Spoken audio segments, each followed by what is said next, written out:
अस्सलामुअलैकुम। I hope कि आप सब ठीक होंगे, अच्छे से होंगे। और लॉकडाउन की वजह से हमें फिर से ऑनलाइन आना पड़ा। और आपका इंशाल्लाह जो है ना, ये चैप्टर जो हम उठाने वाले, that's the application of derivatives, इसमें से क्वेश्चंस दो तो आते ही रहते हैं, ठीक है। और बहुत आसान से क्वेश्चंस आते हैं और ज़्यादा डिफिकल्ट क्वेश्चन भी नहीं आते, बहुत बेसिक से पार्ट से ही क्वेश्चंस आते हैं, ठीक है। मैं डायरेक्टली यहाँ पे क्वेश्चन उठाना चाहता था, लेकिन मैंने सोचा फिर भी आपको थोड़ा सा जो है ओवरऑल व्यू दे दूंगा आपको। इस थोड़ा बहुत जो इसमें थ्योरी है उसका थोड़ा सा ओवरऑल व्यू देंगे, तो उसके बाद हम इंशाल्लाह क्वेश्चंस में सीधे आएंगे, ठीक है। तो एप्लीकेशन ऑफ डेरिवेटिव्स में सबसे पहले जो हम पढ़ते हैं ना, that's derivative as a rate measure. Derivative as a rate measure, देखिए जिगर इसमें क्या होता है, आपने तो ये पढ़ा होगा, इनफैक्ट क्लास 11th में पढ़ते हैं, फिजिक्स में भी पढ़ते हैं ना। अगर किसी का पीसीबी भी होता है ना, तो उनको भी ये चीजें पता होती है कि ये जो delta Y by delta x जो होता है ना, इसको हम क्या बोलते हैं, it's average rate of change of Y with respect to X. Del Y by del X, इसको हम क्या बोलते हैं, average rate of change of Y with respect to X, ठीक है। अच्छा, डेल्टा एक्स क्या होता है, ये रिप्रेजेंट करता है चेंज इन एक्स, है ना। और डेल्टा वाई रिप्रेजेंट क्या करता है, ये करता है चेंज इन वाई। फिर हमने ये भी पढ़ा था उधर क्लास 11th में, ये भी आप लोगों ने पढ़ा होगा कि अगर मैं इस डेल्टा एक्स को अप्रोच करूं जीरो, और वो चूंकि वो पूरा बहुत बड़ा सा वो थ्योरेटिकल ज्योमेट्रिकल इंटरप्रिटेशन जब हम देते हैं, और यहाँ पे वो सब आपको तो जरूरी नहीं है समझना, क्योंकि वो तो ऑलरेडी आप लोगों ने आप लोग पढ़ चुके हैं। तो जब भी मैं इस डेल्टा एक्स को अप्रोच करूंगा जीरो, तो आप ऐसे लिखते थे फिर, limit delta x approach to zero, this del Y by del X it becomes D Y by D x, है ना। यानी कि delta x approach to zero मतलब हो गया एट शॉर्ट इंस्टेंट, है ना, जिसको आप बोलते हैं इंस्टेंटेनियस रेट भी इसको बोलते हैं। D Y by D X को हम क्या कहते हैं, इंस्टेंटेनियस रेट ऑफ चेंज, है ना, of Y with respect to x.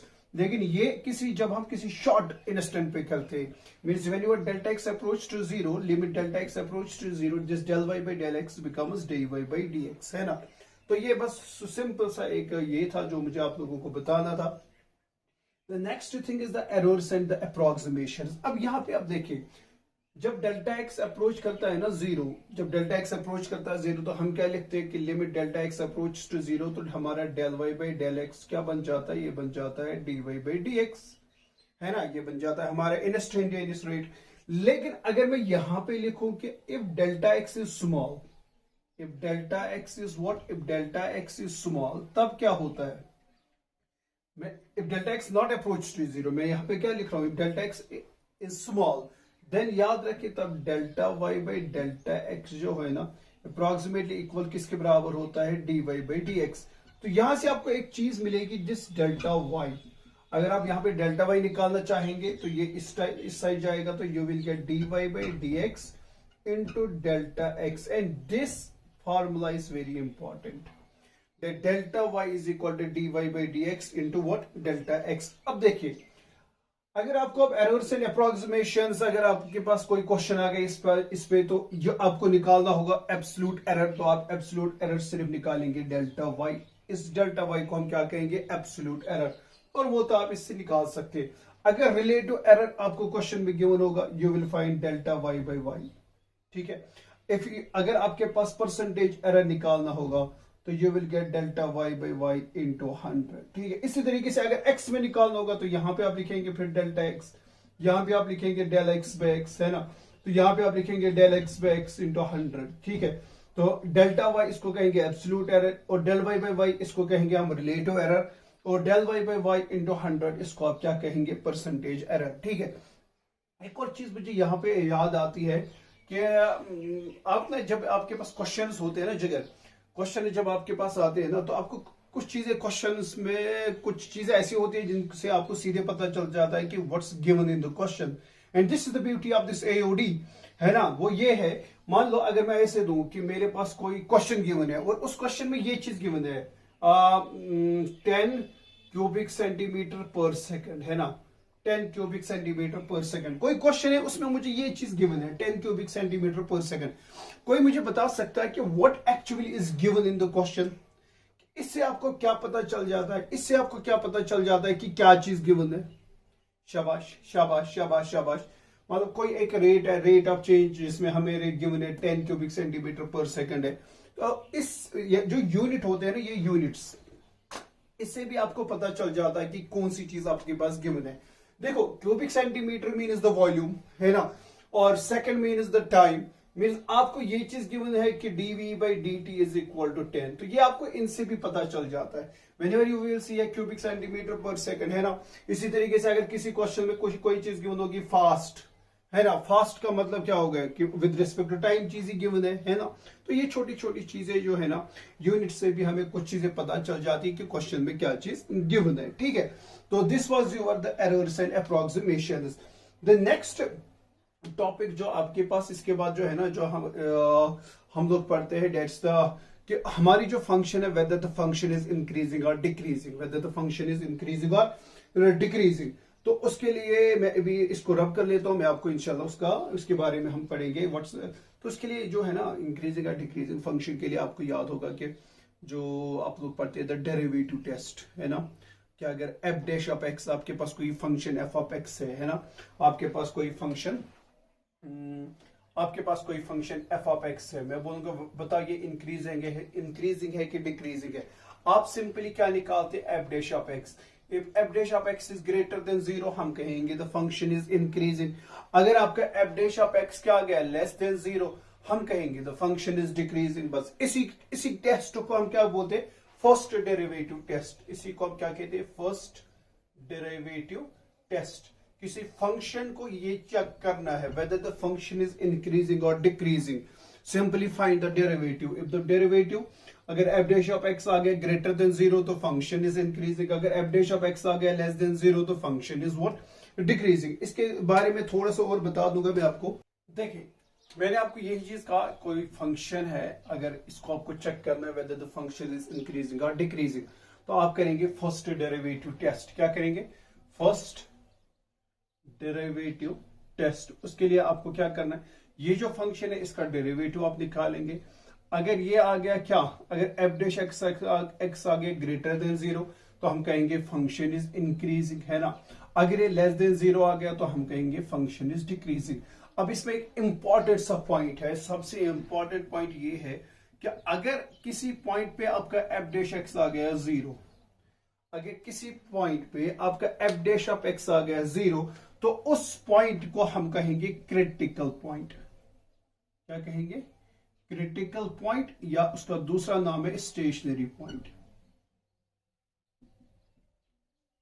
जिस पॉइंट पे आपका एफ डैश एक्स बन जाता है 0, उसको हम क्या बोलते हैं, critical point or stationary। and this thing, the critical points are very much important जब आपको किसी क्वेश्चन में निकालना होगा मैक्सिमा और मिनिमा, है ना। मैक्सिमा और मिनिमा हमेशा हम निकालते हैं किससे, डायरेक्टली क्रिटिकल पॉइंट से, है ना। जैसे मान लो मेरे पास कोई फंक्शन है एफ ऑफ एक्स, ठीक है, और मेरे पास कोई फंक्शन है एफ ऑफ एक्स, ठीक है। तो इसके क्रिटिकल पॉइंट्स आ गए, इसके क्या आ गए, क्रिटिकल पॉइंट्स। मान लो इसका आ गया x1, इसका आ गया x2, इसका आ गया x3। मेरे कोई फंक्शन एफ ऑफ एक्स है, ये डिफाइनेड है in an interval a b, ठीक है। और इन पॉइंट 2 पे हमारा एफ डैश एक्स क्या आ गया, 0, ठीक है। अब आपको देखना है whether the function is increasing और डिक्रीजिंग। आप क्या करेंगे, जो इंटरवल आपका यहाँ पे a है, यहाँ पे आपका इंटरवल b है, क्रिटिकल पॉइंट जो होते हैं ना, वो हमेशा बिटवीन दिस इसी इंटरवल के बीच में आएंगे। रिमेंबर वन थिंग आल्सो, कि जो एंड पॉइंट्स होते हैं, ये जो a और b है, यहाँ पे एंड पॉइंट्स है, they are never critical points. ये कभी भी क्रिटिकल पॉइंट्स नहीं होते, end points are never critical points, ठीक है। तो अब देखो, मेरे पास कोई फंक्शन है जो डिफाइनेड है इंटरवल a b, तो मुझे इसमें क्या आ गए, क्रिटिकल पॉइंट्स। मान लो x1, x2, x3। आपको बताना weather the function is increasing और डिक्रीजिंग। तो मान लो इनको आप लिखेंगे ऑर्डर में, ठीक है। मान लो x1, x2, x3। अब आप क्या करेंगे, आप देखेंगे इस इंटरवल में x1 से लेकर x2 तक, वेदर इस इंटरवल में आपकी फंक्शन इंक्रीज हो रही है कि डिक्रीज हो रही है, ठीक है। अगर इंक्रीज हो रही है तो हम क्या कहेंगे, अगर इसका इस इंटरवल में x1 से लेकर x2 तक, ये इंटरवल में, इसमें आप देखेंगे आपका एफ डैश ऑफ एक्स क्या है, अगर वो ग्रेटर देन 0 आ गया तो इंक्रीजिंग, है ना। अगर x2 से लेकर x3 तक, ये जो इंटरवल में अगर आपका F dash x less than 0 आया तो ये डिक्रीजिंग जाएगी, ठीक है। तो इस तरीके से हम देखते हैं increasing and decreasing function is the next thing जो आप हम लोग इसमें ज्यादातर और भी यूज कर लेते द मोनोटोनिक फंक्शन है ना। मोनोटोनिक फंक्शन देखो जिगर, मोनोटोनिक का मतलब होता है सिंगल बिहेवियर। क्या होता है मोनोटोनिक का मतलब, क्या होता है, ये होता है सिंगल बिहेवियर। सिंगल बिहेवियर, कोई फंक्शन जो है ना वो सिंगल बिहेवियर आपको दिखानी चाहिए। मान लो मोनोटोनिक फंक्शन का मतलब ये होता है कि वेदर आपकी जो फंक्शन है ना वो इधर होनी चाहिए, ओनली होनी चाहिए वो इंक्रीजिंग, या होनी चाहिए वो ओनली डिक्रीजिंग। क्या होनी चाहिए, या तो वो क्योंकि सिंगल बिहेवियर है ना। मैंने क्या कहा कि मोनोटोनिक फंक्शन, मोनोटोनिक का मतलब ये होता है इट्स ए सिंगल, इसका मतलब ये होता है सिंगल बिहेवियर, फंक्शन का सिंगल बिहेवियर होना चाहिए, ठीक है। यानी कि जो आपकी फंक्शन एफ ऑफ एक्स है ना, ये या तो होनी चाहिए सिर्फ इंक्रीजिंग, या तो होनी चाहिए सिर्फ क्या, डिक्रीजिंग। मान लो अगर मैं यहां पे लूंगा ना कोई फंक्शन, मान लो ये है, मैं ऐसे लूं, मान लो मैंने ऐसे लिया, मान लो इस तरीके से, मान लो यहाँ पे पॉइंट ए है ना, this is interval A B, इस पॉइंट ए बी, और यहां पे मान लो पॉइंट सी है, ठीक है ना। सी है, मैं यहां पे तो बोल सकता हूं this from this interval A to C, from this interval A to C my function is increasing, तो हम कहेंगे इट्स मोनोटोनिक, ठीक है। From this interval A to C, it's monotonic increasing, है ना, it's monotonic increasing, and from this C to B, it's monotonic decreasing, है ना, और from A to C it's monotonic what, increasing। लेकिन अगर मैं आपसे पूछूं कि A से लेकर B तक क्या है, A से लेकर B तक मैंने तो अलग अलग लिया, A से लेकर C तो है monotonic increasing, from C to B it's monotonic decreasing, है ना, my function is decreasing। But what about from interval A to B? तो from interval A to B your function is not monotonic, है ना, क्योंकि यहाँ पे ये मैंने क्या कहा, सिंगल बिहेवियर होना चाहिए, या तो सिर्फ इंक्रीजिंग होनी चाहिए थी, या तो सिर्फ डिक्रीजिंग होनी चाहिए थी। From A to C it's monotonically increasing, है ना, ये सिर्फ इंक्रीज हो रही है फ्रॉम ए टू सी, तो मैं कहूंगा इट्स मोनोटोनिक, है ना। तो बट इट्स मोनोटोनिक इंक्रीज हो रही है, from C to B it's monotonically decreasing, ठीक है। बट अगर मैं आपको कहूंगा फ्रॉम ए टू बी, तो आपका आंसर यही होना चाहिए, from A to B, from interval, ये जो है इंटरवल ए टू बी है ना, या इंटरवल ए टू बी जो हमारी फंक्शन है it's not monotonic, it's not, क्योंकि इसमें सिंगल बिहेवियर है ही नहीं, इसमें डबल बिहेवियर है ना। आधे इंटरवल में इंक्रीज हो रही है, आधे इंटरवल में ये क्या हो रही है, डिक्रीजिंग। तो ये आपके पास होता है मोनोटोनिक फंक्शन, ठीक है। और द नेक्स्ट थिंग जो आपके पास होता है ना, होता है मैक्सिमा और मिनिमा निकालना। और इस पे ना जिगर पक्का सा एक क्वेश्चन आ ही जाता है, मैक्सिमा मिनिमा पे क्वेश्चन आते हैं। मैक्सिमा और मिनिमा के लिए आपको ये चीज बस याद रखना है, ये जो चीज मैंने कहा था क्रिटिकल पॉइंट, है ना। और इसमें उल्टा होता है, किसमें, to find the maxima and minima ना, इसमें उल्टा होता है, you have to find the second derivative. आपको इसमें निकालना होता है, मान लो अगर आपके पास कोई फंक्शन एफ ऑफ एक्स है, मान लो अगर आपके पास कोई फंक्शन क्या है, अगर आपके पास कोई फंक्शन एफ ऑफ एक्स है ना, तो आपको निकालना है find the points of maxima and minima. तो मैक्सिमा और मिनिमा के लिए सबसे पहली चीज आपके पास होनी चाहिए क्रिटिकल पॉइंट्स। मान लो आपके पास आ गया x1 एंड x2, अब आपको नहीं पता कि ये पॉइंट ऑफ मैक्सिमा है कि ये पॉइंट ऑफ मैक्सिमा है, मिनिमा है, ठीक है। For that you have to find what f double dash of x, you have to find the second, और इसी को हम कहते हैं सेकंड डेरिवेटिव टेस्ट। क्या कहते हैं, सेकंड डेरिवेटिव टेस्ट, इसी को हम कहते हैं सेकंड डेरिवेटिव टेस्ट, है ना। तो अगर ये f double dash of x आ गया ना लेस देन 0, उल्टा केस होगा, क्या होगा, मैंने बोला ना ये उल्टा पुल्टा है। अगर f double dash of x क्या होगा, लेस देन 0, तब जिस पॉइंट पे है ना, जिस पॉइंट पे मान लो x1 पे, अब मान लेंगे, मान लो एट x1 है ना, f double dash of x at x1 आ गया लेस देन 0, तब हम कहेंगे this is the point of maxima, it's the point of maxima. और अगर आपका f double dash of x at some point आ गया, एट सम पॉइंट मान लो x2 है ना, x2 पे आ गया ये ग्रेटर देन 0, तब हम इस पॉइंट x2 कहेंगे it's the point of minima, it's the point of minima. बस ये चीज आपको याद रखना है, बाकी और कोई चीजें आपको याद नहीं रखनी है। सिंपल सा याद रख लो, because we are not in class 12। जो मोटी मोटी चीजें जो आपके दिमाग में घुसेंगे ना, उन मोटी मोटी चीजों को बस आप अपने दिमाग में बिठा लो, बाकी इंशाल्लाह सब कुछ आसान है। तो ये होता है आपके पास कौन सा second derivative test to find the maximum and minima. हमारे पास एक टेस्ट होता है जिसको हम क्या कहते हैं, सेकंड डेरिवेटिव टेस्ट। अगर f double dash of x at some point आ गया less than 0, that point will be called the point of maxima. और अगर आपका f double dash of x का आ गया greater than 0 at some point, तो उस पॉइंट को हम कहेंगे पॉइंट ऑफ मिनिमा। फिर इसके बाद जो है ना आपके पास आते हैं टेंजेंट्स एंड नॉर्मल्स, है ना। तो बहुत आसान है वो टेंजेंट्स एंड नॉर्मल्स, अगर आप लोगों ने पढ़ा होगा तो। स्लोप ऑफ टेंजेंट सबको पता है at some point. What is the slope of tangent, जरा मुझे कोई बता सकता है what is the slope of tangent जितनी देर में लिखूं एट पॉइंट मान लो x1 y1, है ना। तो दुनिया छुपाई सुच बराबर dy by dx at point x1 y1, है ना। तो स्लोप ऑफ टेंजेंट के बाद आप निकालेंगे इक्वेशन ऑफ टेंजेंट, है ना। इक्वेशन ऑफ टेंजेंट आप निकालेंगे।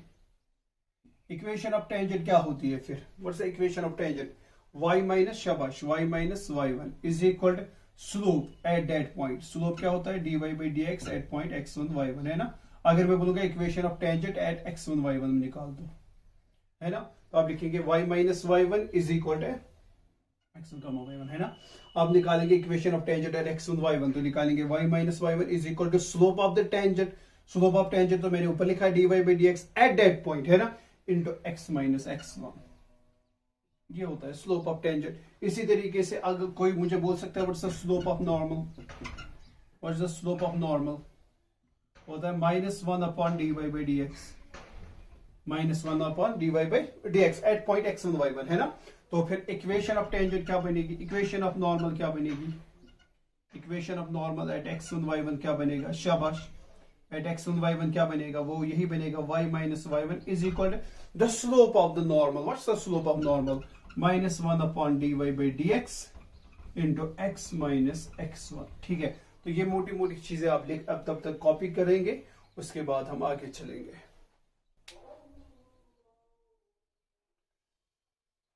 तो यहाँ पे और भी कुछ चीजें मैंने यहाँ पे लिखी है जो आप लोगों के लिए मतलब जरूरी है ना। तो equation of tangent, equation of normal तो हो गया हमारा। अब angle of intersection of two curves, है ना। अगर दो कर्व्स आपस में इंटरसेक्ट करें तो उनके बीच में एंगल आपको ढूंढना होगा, ठीक है। तो हम कहेंगे if theta be the angle of intersection between the two curves, है ना। दो कर्व आपके पास है ना, दो कर्व्स आपके पास है और उनके बीच में अगर कोई एंगल बन जाता है, हम मान लेंगे theta be the angle between the two curves, है ना। अब जो एक कर्व होगा उसका स्लोप मान लो m1 है, दूसरा कर्व जो है उसका स्लोप आपके पास कितना है m2, तब angle between them is tan theta is equal to what, m2 minus m1 divided by 1 plus m1 m2। और आप ऐसे भी लिख सकते हैं, अगर थीटा निकालना होगा ना तो tan इनवर्स में आएगा, तो ये बन जाएगा theta is equal to tan inverse of m2 minus m1 divide by m1 plus divided by 1 plus m1 m2, ठीक है। तो ये आपके पास फॉर्मूला वो होती है कि angle of intersection of two curves. The next is orthogonal and touching curves, है ना। कब हम कहेंगे the two curves are said to be orthogonal, orthogonal means they are at right angle, they are at right angle. कब कहेंगे कि दो curves है वो आपस में ऑर्थोगोनल, कब कहेंगे, if the angle of their intersection is 90। अगर दो कर्व्स का एंगल ऑफ इंटरसेक्शन कितना आ गया 90 डिग्री, तब हम कहेंगे the two curves are at right angle. अब इसके लिए ये भी आप बता सकते हैं, अगर एक कर्व का स्लोप है m1, दूसरे कर्व का स्लोप है m2, if the product of two slopes is equal to -1, अगर आपको प्रोडक्ट ऑफ टू स्लोप्स कितना आ गया -1, तब भी आप कह सकते हैं the two curves are at right angle. तब आप क्या कहेंगे, the two curves are at right angle. तो ये चीज हो गया। दूसरा कब कहेंगे, condition when the two curves touch each other, ये कंडीशन होती है, condition when two curves touch each other. कब कहेंगे हम कि द टू कर्व्स ये आपस में टच कर रहे, कब करेंगे, when m1 is equal to m2, जब एक कर्व का स्लोप होगा बराबर दूसरे कर्व का। तो ये पॉइंट्स बहुत ही इंपॉर्टेंट है, ठीक है, इनको आप नेग्लेक्ट बिल्कुल ना करें। पहला क्या था, angle of intersection of two curves is given as what, tan theta is equal to m2 minus m1 divided by 1 plus m1 m2।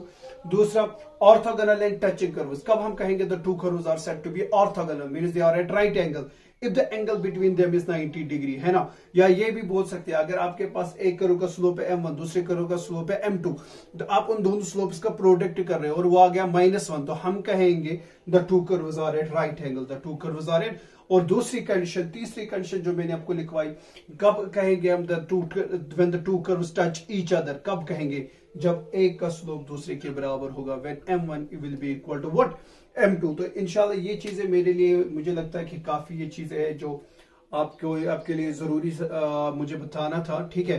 तो इन चीजों को आप नोट डाउन करेंगे, तो इसके बाद हम करेंगे अपने क्वेश्चंस।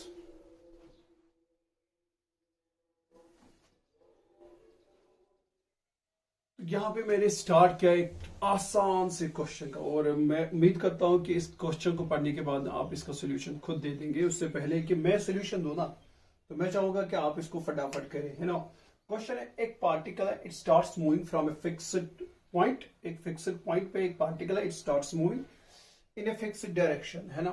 तो the distance s from the fixed point, the distance of given है from a fixed point at time t is given as this. The distance is given as by s is equal to t square plus 80 minus b plus 17. a और b है real numbers, ठीक है। If the particle comes to rest, अब ये जो particle है ना, it comes to rest after 5 seconds, है ना। लेकिन जब इसने स्टार्ट मूव किया ना, फ्रॉम ए फिक्स्ड पॉइंट इसने स्टार्ट मूव किया, तो ये चला कितने सेकंड, अब distance is given by this formula, है ना।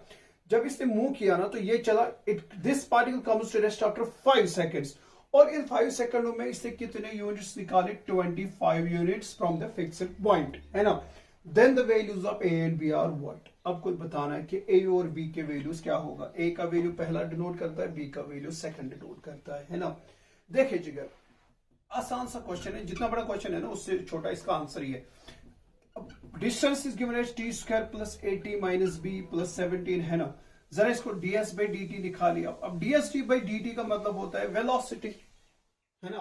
तो velocity ds by d t क्या आएगा, 2t plus a, 2t plus a आ गया। अब मुझे एक चीज बता दो आप, ये मुझे बोल रहा है if the particle comes to rest after 5 seconds, means particle comes to rest, particle comes to rest after what, after 5 seconds। 5 seconds का मतलब हो गया t is equal to 5। when t is equal to 5, distance इसे कितनी निकाली है, और distance को हम डिनोट करते हैं किससे, s से। इससे डिस्टेंस डिनोट किए, है ना, हम s से डिस्टेंस डिनोट कर रहे। तो when time is equal to 5, after 5 seconds, है ना, it comes to rest। तो 5 सेकंड के बाद ये आ रहा है रेस्ट में। इन 5 सेकंडों में इसने डिस्टेंस कितनी निकाली है, 25, है ना, 25 यूनिट्स। तब मुझे बताओ what will be the velocity. It comes to rest after 5 seconds, when it comes to rest after 5 seconds, सीधी सी बात है, velocity will be equal to 0, क्योंकि ये तो रेस्ट पे आ रहा है ना। तो बस डाल दो इसमें, तो v इज इक्वल टू कितना है 0, 2 इंटू टी का वैल्यू कितना है 5 प्लस है a, इसमें डाल दो, तो you will get a is equal to 5 2 10। तो इसको शिफ्ट कर ले, a इज इक्वल टू -10। अब देखिए, अब आप देखेंगे आपका ऑप्शन कौन कौन सा है। देखो a इज इक्वल टू -10 आ गया ना, तो ऑप्शन नंबर a एलिमिनेट हो गया, ऑप्शन नंबर c एलिमिनेट हो गया, है ना। तो 50-50 तो हमें सिर्फ a से ही पता चला, दो ऑप्शंस कट गए। अब या तो b होगा या तो d होगा, या तो b होगा या तो क्या होगा, d होगा ना। c a is equal to -10। अब हमारे पास a भी है ना, हमारे पास t भी है, हमारे पास s भी है। तो डाल दो इसमें, अगर मैं इसको नाम दे दूं इक्वेशन नंबर 1, इस अपनी डिस्टेंस 1 में जो गिवन है। तो फ्रॉम फर्स्ट s कितना है, s is 25 is equal to t कितना है, t भी हमारे पास है 5, t square is 25 plus a कितना है -10, है ना। t कितना है 5, तो आएगा 10 5 50, आएगा -50, माइनस भी अपनी जगह पे प्लस 17, है ना। इसको आप सिंपलीफाई करिए, देखिए कितना आएगा। b को अगर आप इधर शिफ्ट करेंगे तो ये इतना आएगा, तो यहाँ पे बचेगा -25, ये बनेगा टोटल -25, ये बनेगा कितना प्लस 17, और ये बनेगा -25। तो b will be equal to -50 plus 17, तो b is equal to -33 is the answer. तो option number B is the correct option. बहुत आसान सा क्वेश्चन है जैसे हमने स्टार्ट किया है, ठीक है। तो क्या था, एक पार्टिकल था that starts moving from a fixed point in a fixed direction, distance is given by this equation, है ना। तो हमें बता रहा है कि ये particle it comes to rest after 5 seconds at a distance of 25 minute और 25 units what's the very possible values of a and b. तो मैंने s given ds by dt का मतलब होता है वेलोसिटी, वो आएगा, इसको डिफरेंशिएट करें 2t प्लस a, है ना। तो अब ये कंडीशन यहाँ पे ये जो लास्ट वाली लाइन है ना, दिस इज इंपॉर्टेंट, ये आपको बहुत कुछ दे रहा है। When t is equal to 5 distance is 25 but after 5 seconds particle comes to rest means v will be equal to 0, velocity is equal to 0। यहाँ पे पुट करो, यू विल गेट a। सारे वैल्यूज a भी मेरे पास है, t भी है, s भी है, इसमें डाल दो जो आपके पास डिस्टेंस आपके पास है ना, इसलिए यही आपको b का वैल्यू देगा। b is equal to -33 is the answer. तो option number B -10 and -33 is the correct option. ठीक है, यहाँ पे एक अच्छा सा क्वेश्चन मैंने लिखा आप लोगों के लिए। Question number 2 is a ladder 5 centimeter long is leaning against a wall. The bottom of the ladder is pulled along the ground away from the wall at a rate of 2 meters per second. The speed at which its height on the wall decreases, ये मैंने लिखा है decreases, यहाँ पे नहीं decreases, when the foot of the ladder is 4 meter away from the wall is what? देखो क्या कह रहा है कि एक दीवार है ना, तो इसको बना ही लेंगे ना, एक दीवार है ना, इसके साथ अब दीवार जो है तो सीधी सी बात है, यहाँ पे कुछ ना कुछ तो जमीन होगी तभी तो दीवार खड़ी होगी, है ना। A ladder 5 centimeter is long, 5 centimeter long is leaning against a wall. अब ये मान लो एक लेडर है ना, it's given as 5 meters, ठीक है, it's leaning against a wall. The bottom of the ladder is being pulled. अब देखो when it's 5, इसको मैं मान लूंगा ये जो है इट्स हाइट h, और इसको मैं मान लूंगा मान लो दिस इज योर x। अब पहली चीज मुझे ये चीज बता दे, यहां पे एक लेडर खड़ी है ना, ये खड़ी है यहाँ पे, मान लो यहाँ पे, जब आप इसको पुल कर रहे हैं तो ये यहां से यहां आ जाएगी, ठीक है। जब ये यहां से आ जाएगी ना तो ये यहां पे नहीं रहेगी, ये थोड़ी बहुत इसकी हाइट यहां से डिक्रीज होगी। बात समझ आ रही है? तो फिर क्या होगा, फिर आप इसको खींचेंगे तो सीधी सी बात है, तो ये डिक्रीज ही होगी इसकी हाइट, है ना, अगेंस्ट वॉल जो हाइट है ये डिक्रीज होगी। हमें क्या कहा जा रहा है कि a ladder 5 centimeter long is leaning against a wall, it's leaning against a wall, है ना, ये 5 गिवन है। The bottom of the ladder is being pulled. अब ये जो बॉटम इस लेडर का है ना, it's being pulled away from the wall at the rate of 2 meter per second. अब जो बॉटम है ना उसको मैंने डिनोट किया x से, मीन्स आपके पास गिवन है at the rate of, means given आपके पास है dx by dt, क्योंकि विद रेस्पेक्ट टू टाइम ये होगा, वो है गिवन 2 meters per second, है ना, dx by dt is given as 2, ठीक है। The speed at which its height on the wall decreases, आपको बताना है कि जो हाइट इसके साथ होगी ना, वो तो सीधी सी बात है, वो डिक्रीज होगी जाएगी। जब आप इसको लेडर को पुल करेंगे ना तो हाइट डिक्रीज ही होगी। जब यहाँ पे मान लो घर पे भी जाके आप ट्राई करेंगे, आपने यहाँ पे लेडर खड़ी कर दी, ठीक है, जो है ना, इसको आप पुल कर रहे हो, इसके बॉटम को पुल कर रहे हो। जब आप इसको पुल करेंगे ये यहाँ पे पहुंचेगा, लेकिन यहाँ पे तो हाइट डिक्रीज होगी ना, ये यहाँ पे आएगी। जब आप इसको और पुल करेंगे तो हाइट और डिक्रीज हो जाएगी, ठीक है। जब आप इसको और पुल करेंगे तो और डिक्रीज होके जाएगी इसकी हाइट, ठीक है, यही बोल रहा है। तो आपको बताना है the speed at which it's height on the wall decreases when the foot of the ladder is 4 meters, when the foot, अब फुट ऑफ द लेडर जो है ना is 4 meter away from the wall. ये जो x है, अब मैंने मान लो इसको इतना किया है, खींचा यहां तक, तो x is given as 4 meters, ये भी गिवन है आपके पास, x इज गिवन एज 4, ठीक है। आपको क्या निकालना है, आपको क्या निकालना है, the rate at which it's height, height को मैंने डिनोट किया h से, तो आपको निकालना है dh by dt। तो ये चीजें आपको ना सीखनी जरूरी है। निकालना क्या है, आपको निकालना है dh by dt, the rate at which height decreases, eight which height. अब डिक्रीजिंग का जो है ना आपका आंसर, क्योंकि जब डिक्रीजिंग वाली बात आएगी ना तो आंसर ये होगा कि आपका आंसर नेगेटिव में होगा। किस में होगा, लेकिन आपके ऑप्शंस में नेगेटिव वाला कहीं पे चीज गिवन ही नहीं होगी। जब डिक्रीजिंग वाली बात आएगी ना तो वहां पे सीधी सी बात है, आपके आंसर में जो आएगा ना वो आएगा माइनस साइन के साथ। कोई भी ऑप्शन इनमें से एक होगा ना, लेकिन जो भी ऑप्शन आएगा ना जिगर, वो माइनस के साथ आएगा, और वो माइनस डिनोट करेगा डेट इट्स डिक्रीजिंग। वो माइनस साइन क्या करेगा, डेट इट्स डिक्रीजिंग, ठीक है। जबकि आपके ऑप्शंस में नहीं गिवन है minus sign, but that minus sign will indicate your that the height is decreasing, ठीक है। तो मैंने इसको डिनोट किया x से, तो dh by dt the rate at which the ladder is being pulled, तो वो आएगा dh by dt is given as 2, है ना। तो the foot of the ladder, जब व्हेन इसको आप पुल कर रहे हैं ना, तो जब किसी जगह आप इसको रख रहे हैं तो यहाँ पर इस दीवार से लेकर यहाँ तक इसकी डिस्टेंस कितनी है, 4 मीटर्स, तो x इज इक्वल टू 4। तो the speed at which is height on the wall decreases, तो इसको मैंने डिनोट किया s से, तो आपको निकालना है dh by dt, ठीक है। अब देखो फ्रॉम ट्रायंगल, ये जो ट्रायंगल बन गई ना, तो फ्रॉम ट्रायंगल आपको क्या मिलेगा, अगर इसको मैं नाम लूंगा ABC, है ना, अगर नाम देंगे ABC, तो पाइथागोरस थ्योरम तो सबको याद आती है ना, तो AC स्क्वायर यानी कि 5 स्क्वायर AC स्क्वायर किसके बराबर आएगा, AB square plus perpendicular square that's BC square, what's AC, that's 5 का स्क्वायर आएगा 25 is equal to AB is x square plus h square, है ना। तो यहां से आप h भी निकाल सकते हैं यहीं पे, तो अगर आप h स्क्वायर निकालेंगे तो x स्क्वायर को उधर शिफ्ट करें तो ये आएगा 25 minus x square, but x is given as 4 4 16, है ना। तो you will get h is equal to what, h square is equal to what, ये आएगा बराबर 9, है ना, ये आएगा बराबर 9। तो you will get h is equal to 3। देखो यहां पे आएगा plus minus 3, h will be equal to plus minus 3, but height negative नहीं होती है, तो इसीलिए मैंने लिया h इज इक्वल टू 3 आ गया। अब यहां पे देखिए आप, ये जो आ गया ना AC square is equal to AB square था x square plus h square, तो यहां से आपको h भी मिला 3, ठीक है। इसको मैं नाम दूंगा इक्वेशन नंबर 1, मैं इसको करूंगा डिफरेंशिएटिंग, क्या करूंगा, with respect to t, differentiating with respect to t, we get, हम देखेंगे हमें क्या मिलेगा। Being a constant 0, x square की आएगी 2x और x की आएगी dx by dt, इसकी आएगी 2h और h की आएगी फिर dh by dt, और हमें तो निकालना ही है dh by dt, तो निकालना है ना।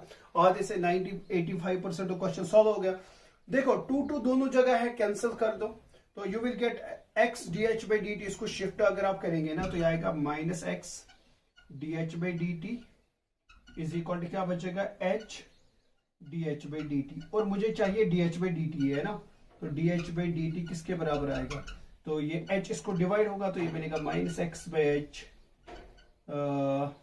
This should be dx by dt, है ना, dx by dt, तो ये बनेगा dx by dt, ये आ गया dh by dt का वैल्यू। देखो 2 दोनों जगह है तो कैंसिल आउट होगा, इसको शिफ्ट करें आप इधर तो ये बनेगा minus x dh by dt minus x dx by dt, यहाँ पे सिर्फ बचेगा h dh by dt, और मुझे चाहिए सिर्फ dh by dt, तो h इसको डिवाइड होगा तो मैंने वही लिखा minus x by H dx by dt, ठीक है। और लास्ट में आपको क्या चाहिए, dh by dt, dh by dt आपका आएगा बराबर minus what's x that's equal to 4 divided by h भी मैंने निकाला है, that's equal to 3, dx by dt भी आपके पास है, दैट्स इक्वल टू 2, तो वो बन जाएगा minus 8 divided by 3। Now look at your option, देखो जो मैंने यही कहा, look at your option, 8 by 3 is the answer, 8 by 3 is the answer, लेकिन इसमें नेगेटिव साइन नहीं है, लेकिन ये जो नेगेटिव साइन आपके आंसर में आ गए ना, दिस नेगेटिव साइन जो है ना, negative sign indicates that it's decreasing, that the ladder is decreasing, है ना, इट क्या डिनोट कर रहा है, दैट इट्स डिक्रीजिंग। तो देयरफॉर हम क्या कहेंगे, द स्पीड, जिस स्पीड से आपका जो ये height of the ladder decrease हो रही है वो हो रही है 8 by 3 मीटर पर सेकंड से, ठीक है। तो दिस वाज योर क्वेश्चन, और बहुत अच्छा सा क्वेश्चन है, मुझे लग रहा है कि इंपॉर्टेंट की जगह आप इसको इंपॉर्टेंट क्वेश्चन लिख भी सकते हो, है ना, एक अच्छा सा क्वेश्चन है, आने के चांसेस भी हो सकते हैं, ठीक है, नोट इट डाउन।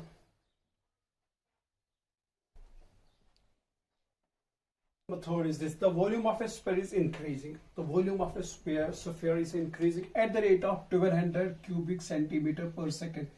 स्टार्टिंग में मैंने भी कहा था क्यूबिक सेंटीमीटर सेकंड आपको क्या दिखाता है ना, cubic centimetre means volume, centimetre means with respect to time, and it's increasing means the rate, means आपको देखो what's the volume of sphere, याद है किसी को, 4/3 पाई r क्यूब, है ना, बट यहां पे गिवन है volume of sphere is increasing means dv by dt is given as 1200, ये चीज गिवन है आपके पास, ठीक है, सॉरी दिस इज वॉल्यूम, है ना, मैंने एस क्यों लिखा, वॉल्यूम इज गिवन एज, जरा इसको डिफरेंशिएट करिए आप, तो विद रिस्पेक्ट टू t, तो dv by dt will be equal to 4/3 pi being a constant, तो r क्यूब की आएगी 3r square into dr by dt, है ना, 3 कट गया, तो you will get d v by d t क्या आएगा बराबर 4 pi r square into d r by d t, है ना। Now d v by d t as 1200 given, तो 1200 4 pi r square into d r by d t, ठीक है। तो यहां से d r by d t कितना मिलेगा आपके पास, d r by d t 4 ये बनेगा 300, 4 3 12, तो ये बनेगा 300 divided by pi r square, तो this is your d r by d t. तो ये हो गया आधा सा। The rate of increase in it surface area, तो आपको निकालना है rate of increase in it surface area, means you have to find d s by d t, ये चीज आपको फाइंड करनी। The rate of increase in it surface area when the radius is given as 10, r भी given है कितना आपके पास 10, r is given as 10, है ना। तो you have to find the what the rate in it surface area. अब surface area सबको पता है, what's the surface area of a sphere is 4 pi r square, है ना। तो आपको डिफरेंशिएट कर लिया विद रिस्पेक्ट टू टी, तो ये आएगा ds by d t, 4 pi being a constant, r square की आएगी 2r इंटू आर की आएगी dr बाई डी टी, है ना।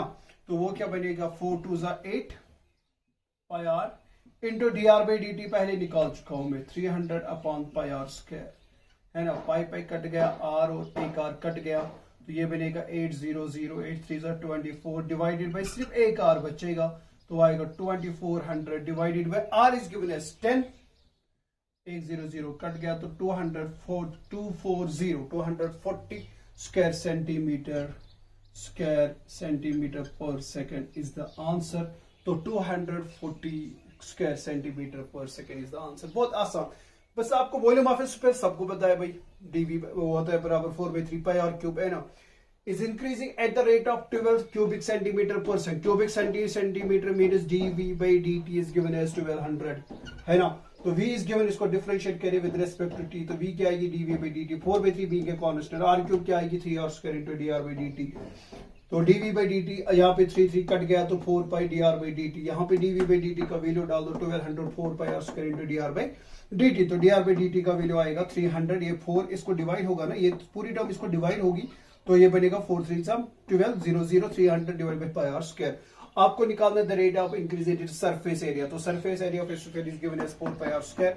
आपको निकालना ही है rate of increase in surface area, you have to find ds by dt, तो ds बाय dt आएगा 4 पाई इंटू आर स्क्वायर आएगा 2r इंटू आर का आएगा dr बाय dt, तो वो बनेगा, इसको सिंपलीफाई करके you will get answer as 240। तो this was the first lecture on what, on application of AOD पे, ऑन एप्लीकेशन ऑफ डेरिवेटिव्स पे। इसको आप देखिए, जो मैंने बेसिक कॉन्सेप्ट्स आपको पहले दिए, कुछ मोटी मोटी चीजें जो इम्पोर्टेंट है हमें, ठीक है।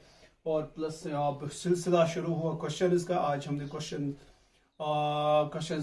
3 किया है, तो इंशाल्लाह कल एक और लेक्चर में मिलेंगे, लेकिन इस लेक्चर को देखिएगा, ठीक है।